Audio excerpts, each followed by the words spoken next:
And continuing on our pursuit of what is the coolest coins, we're here at the TNA in Fort Worth, Texas. That's the Texas Numismatic Association annual convention, and we're out talking to the dealers to find out what exactly is the coolest coin they brought with them.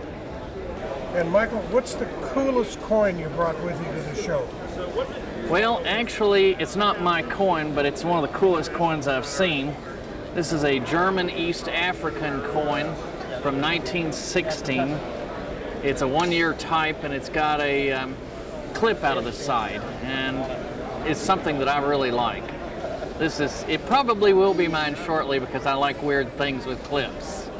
So that's what I like. It's not that expensive, but it's fun. What kind of value? Oh, maybe $70 to $100, right in that area, but it's something that I really enjoy. I bought a 1948 S, nice graded Roosevelt dime. It's a very common collection, but it's a high grade with the full lines on the torch in the back. Gives it a much deeper strike, and the coin's devices are very well defined. So it's a much better coin that I can add to my collection and take the one that I've got in there and let it go away because I got a much better one now. What kind of value? It's not much. It's in the $25 to $35 range. I personally collect bust half dollars from 1807 to 1836.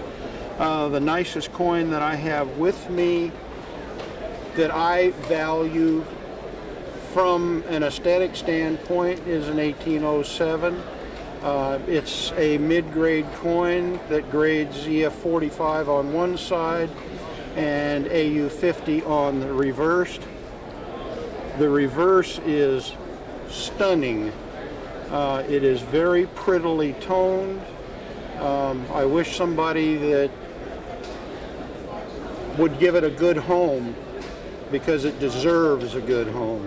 It's a seldom seen coin of this age and this quality. Approximate value? $3,000 wholesale. The coolest coin would have to be probably this variety coin I have over here. It's one of only three graded as a deep cameo. It's a double die reverse, 1963 proof dime. It took me about 2.5 years just to find it at that quality. What kind of value? We're looking at about $450 on something like that one. The coolest coin I have with me today is a 1799 large cent. In 1825, Joseph Mickley, he was in a small group of guys that collected coins. At that time, the public didn't collect coins, only small little groups in Boston and New York and so forth in Philadelphia. Joseph Mickley couldn't find a 1799 for his birth year set. So he put an ad in the paper, in the Philadelphia Inquirer, and said, I will pay $3 for anybody who can bring me a 1799 large cent. When that showed up, the paper said, there's some fool offering $3 for a cent. Well, the common man started looking at their change for the first time, and that started coin collecting with the common man. 1799 large cent. This is a wonderful example of one. It's in the top 30 known, and this one's a good buy at only $38,000. Well, I bought several of these recently. They're half dollars from the 1865 shipwreck of the SS Republic, and they've been authenticated by NGC. The SS Republic was formerly a Confederate ship that was captured at the Battle of Mobile Bay. It was the CSS Tennessee, and it became Admiral Farragut's flagship. Then when it was decommissioned, it was bought by a private party and renamed SS Republic. It sank in 1865 off the coast of Georgia. It was carrying several barrels of half dollars that were captured in Richmond and sent up to New York. The ship was bringing the half dollars back to New Orleans when it sank in a storm. What kind of value? Most of these sell in the $500 to $1,000 range.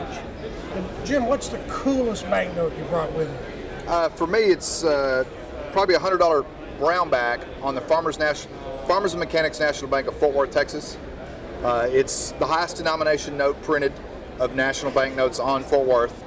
Of the 15 banks that printed banknotes in Fort Worth, this is the only bank known with $100 brownbacks known. It's called a brownback simply because of the back. Has the charter number across the back, as you can see. There's only 3 known. This is the finest known of the 3. And like I said, it's for a bank that existed from the late 1880s up until 1927 when it was taken over by Fort Worth National Bank. Ballpark of value.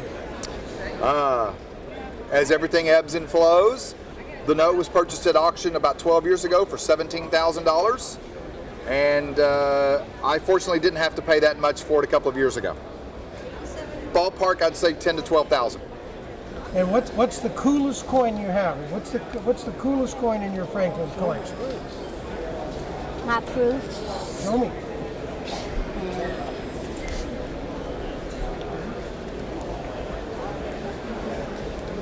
Right here. So tell me, what is a proof coin? Why is that special? Cause made for collectors. Many of your friends collect coins? No. What can we do to get more people to collect coins?